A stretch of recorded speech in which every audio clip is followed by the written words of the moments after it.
لو ميزانيتك 350 جنيه وبتدور على سماعة هيدفون تكون محترمة وتعيش معاك، يبقى لازم تشوف السماعة السودو 1004. أنا لما رحت اشتريتها العلبة كانت متبهدلة، بس طلعت السماعة نفسها خامتها نضيفة جدا وتصميمها مريح، والودن بتدخل جوا السماعات نفسها فمش بتوجع ودانك، وكمان بتبقى ثابتة كويسة في ودنك وراسك وبتديك عزل صوت كويس. المواصفات الحقيقية للسماعة دي إنها بتشتغل بلوتوث وكارت مملي، وكمان فيها مدخلات 3.5 ملي لو عايز تشغلها بوصلة، وبطاريتها 400 ملي أمبير حقيقية، يعني تقعد معاك حوالي 6 ساعات استخدام متواصل، وصوتها نقي جدا والبيس فيها عالي وواضح.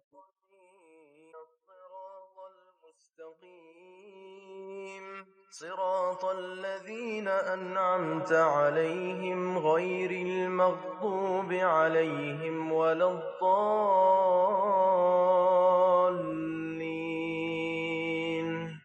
بسم الله الرحمن الرحيم. فعلا أنصحك بيها بشدة في الفئة الاقتصادية وعن تجربتي الحقيقية.